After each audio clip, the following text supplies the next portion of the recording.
Dalam citra medis, kualitas visual bukan sekadar soal gambar yang enak dilihat. Kualitas ini langsung memengaruhi seberapa akurat kita bisa membaca jaringan, mengenali kelainan, dan mengambil keputusan klinis. Masalahnya, banyak modalitas pencitraan membawa noise yang mengganggu. Salah satu yang paling penting adalah speckle noise, karena ia bisa menutupi detail halus yang justru sangat dibutuhkan dalam analisis medis. Di video ini, kita akan melihat mengapa speckle noise sulit ditangani, bagaimana algoritma berkembang untuk mereduksinya, dan kenapa menjaga detail jaringan tetap utuh itu sangat penting secara klinis. Citra medis membawa tantangan yang berbeda dari foto biasa.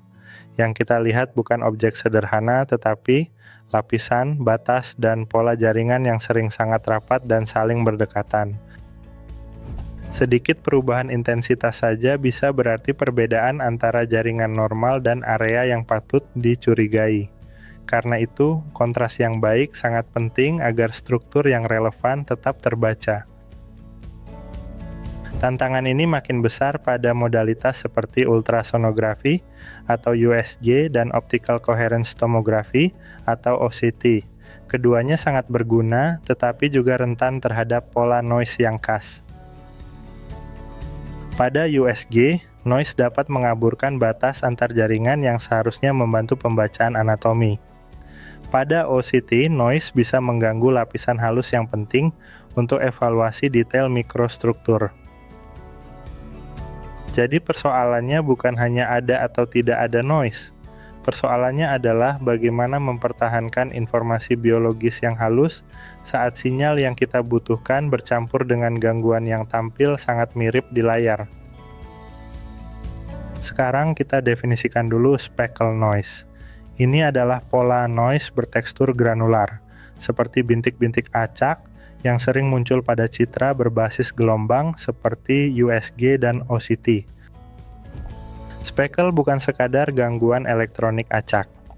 Pola ini muncul ketika gelombang yang dipantulkan dari banyak struktur kecil di jaringan saling berinterferensi, lalu menghasilkan variasi intensitas yang tampak kasar pada citra. Karena jaringan biologis tidak homogen, pantulan yang diterima sistem juga sangat beragam. Itulah sebabnya speckle bisa menyebar mengikuti karakter interaksi gelombang dengan mikrostruktur jaringan. Masalahnya, pola granular ini sering menempel pada area yang justru ingin kita baca dengan cermat. Batas organ bisa tampak kurang tegas, dan transisi antar jaringan menjadi lebih sulit dibedakan. Lesi kecil juga bisa tersamarkan atau bentuknya tampak berubah. Dalam konteks diagnosis dini, kehilangan detail seperti ini sangat berarti karena petunjuk awal sering muncul sebagai perubahan yang sangat halus. Jadi speckle noise itu paradoksal. Ia berasal dari proses pembentukan citra itu sendiri, tetapi pada saat yang sama dapat menghalangi informasi anatomi yang paling ingin dipertahankan.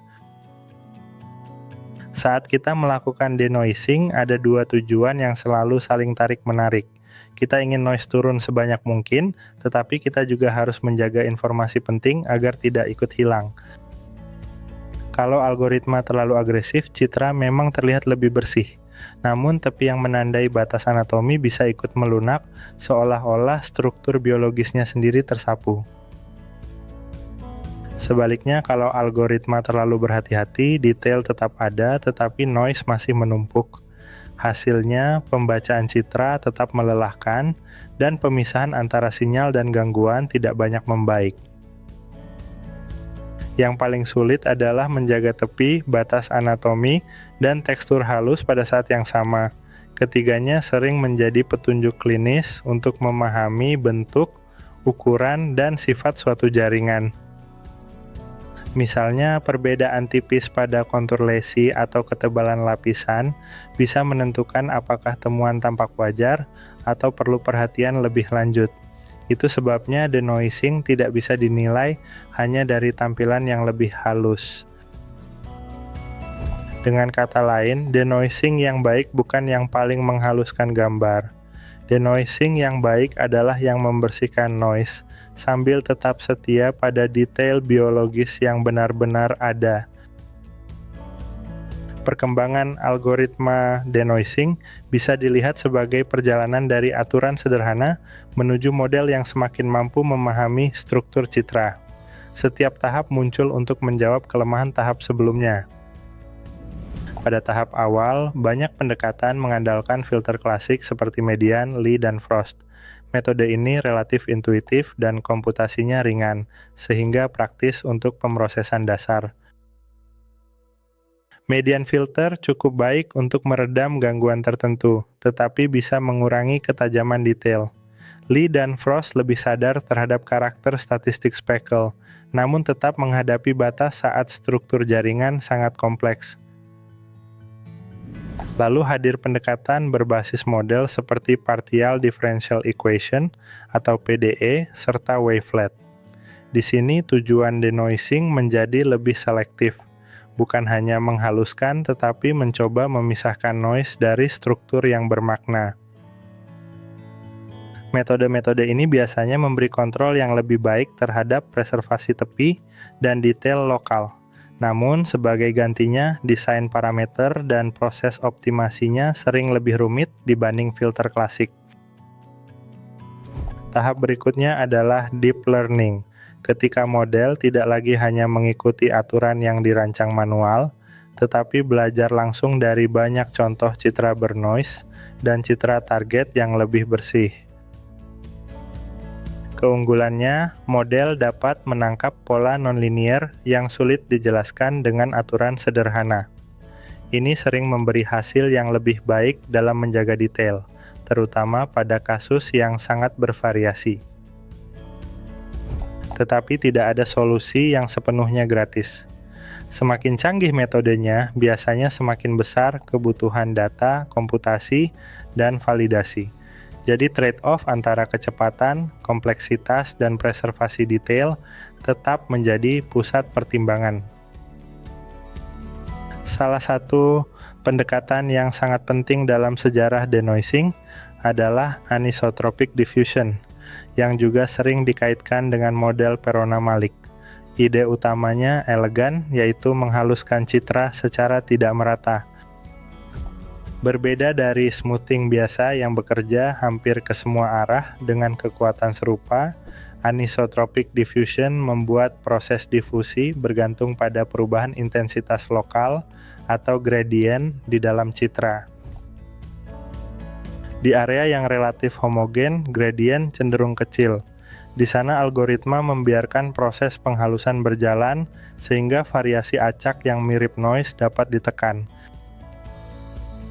Namun ketika algoritma mendeteksi gradien yang besar, seperti pada tepi jaringan atau batas anatomi, proses difusinya dikurangi atau dihentikan. Dengan begitu, struktur penting tidak ikut blur. Prinsip ini sangat relevan secara klinis, karena banyak keputusan bergantung pada ketajaman kontur, transisi lapisan, atau batas antara jaringan sehat dan area yang mencurigakan. Tentu performanya sangat dipengaruhi oleh pemilihan parameter dan jumlah iterasi. Jika terlalu lemah, noise masih tertinggal. Jika terlalu kuat, detail halus bisa tetap terkorbankan. Meski begitu, anisotropic diffusion tetap menjadi tonggak penting karena ia menunjukkan bahwa denoising yang cerdas harus membedakan area yang boleh dihaluskan dan area yang harus dilindungi. Pendekatan deep learning membawa perubahan besar karena model tidak lagi hanya mengandalkan rumus denoising yang ditentukan sebelumnya. Model belajar dari data untuk mengenali pola noise dan pola anatomi secara bersamaan. Arsitektur seperti U-Net memanfaatkan jalur encoding dan decoding untuk menangkap konteks global sekaligus mempertahankan detail lokal. Ini sangat berguna ketika citra medis punya struktur bertingkat dan batas yang halus. DNCNN atau Denoising Convolutional Neural Network dirancang untuk mempelajari residual noise. Alih-alih menebak seluruh citra bersih dari nol, model belajar memperkirakan komponen gangguannya lalu mengurangkannya. Ada juga Generative Adversarial Network atau GAN yang mendorong hasil denoising tampak lebih realistis melalui proses belajar antara generator dan diskriminator. Pendekatan ini bisa membantu menjaga kesan struktur yang alami. Yang paling menarik, model-model ini berusaha mempelajari mana pola speckle yang acak dan mana tekstur anatomis yang benar-benar membawa informasi. Itu adalah pemisahan yang sangat sulit jika hanya mengandalkan aturan tetap. Namun kemampuan ini datang bersama tantangan baru. Model membutuhkan data latih yang representatif, target yang andal, dan evaluasi ketat agar hasil yang tampak bagus tidak justru mengubah makna klinis citra. Jadi dalam deep learning, pertanyaannya bukan hanya apakah noise berkurang. Pertanyaannya juga apakah jaringan yang tampak lebih bersih itu masih setia pada anatomi pasien yang sebenarnya. Setelah algoritma bekerja, kita tetap perlu bertanya secara objektif apakah hasilnya benar-benar lebih baik. Penilaian visual saja tidak cukup karena citra yang tampak halus belum tentu mempertahankan informasi klinis. Salah satu metrik yang sering dipakai adalah PSNR atau Peak Signal to Noise Ratio. Secara sederhana, metrik ini memberi gambaran seberapa dekat citra hasil denoising terhadap citra referensi dari sisi kesalahan intensitas. Nilai PSNR yang lebih tinggi biasanya menunjukkan rekonstruksi yang lebih baik. Tetapi PSNR tidak selalu peka terhadap apakah struktur penting secara visual masih terasa alami atau justru sudah berubah. Karena itu, SSIM atau Structural Similarity Index Measure sering menjadi pelengkap yang sangat penting. SSIM menilai kemiripan struktur termasuk pola lokal, luminansi, dan kontras antar area citra. Dalam konteks medis, ini relevan karena kita tidak hanya peduli pada piksel yang lebih rapi. Kita peduli apakah hubungan antar struktur biologis masih terbaca dengan benar setelah noise dikurangi. Jadi evaluasi yang baik biasanya tidak bertumpu pada satu angka saja. Kita menggabungkan metrik objektif dengan pembacaan visual dan, bila perlu, pertimbangan klinis agar kualitas citra benar-benar bermakna. Pada akhirnya, pentingnya reduksi speckle noise diukur dari dampaknya pada praktik klinis, bukan hanya dari citra yang tampak lebih bersih di layar. Ketika detail jaringan lebih jelas, akurasi diagnosis bisa meningkat. Dokter atau analis memiliki dasar visual yang lebih kuat untuk membedakan temuan normal, variasi anatomi, dan tanda kelainan. Efeknya juga terasa pada pipeline kecerdasan buatan medis. Model segmentasi, klasifikasi, atau deteksi biasanya bekerja lebih stabil ketika input citranya tidak terlalu dibebani noise yang menyesatkan. Bagi tenaga medis, citra yang lebih mudah dibaca juga dapat mengurangi kelelahan visual. Ini penting ketika mereka harus meninjau banyak kasus dan tetap menjaga konsistensi interpretasi. Yang tidak kalah penting, reduksi noise yang tepat membantu menekan risiko false positif dan misdiagnosis. Noise yang tampak seperti struktur nyata bisa memicu alarm yang salah, sementara detail yang hilang bisa menyembunyikan masalah sebenarnya.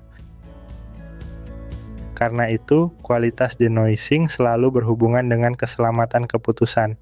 Semakin setia citra pada informasi biologis, semakin kuat pula dasar untuk tindakan klinis yang tepat. Jadi, mereduksi speckle noise bukan sekadar mempercantik citra. Tujuan utamanya adalah menjaga agar informasi klinis, tepi anatomi, dan detail jaringan tetap bisa dipercaya saat dianalisis. Kalau sebuah citra terlihat lebih bersih, pertanyaan terbaiknya adalah ini: apakah detail biologisnya masih utuh, dan apakah keputusan klinis kita menjadi lebih yakin karena itu? Itulah sudut pandang yang perlu kita bawa setiap kali menilai algoritma denoising pada citra medis.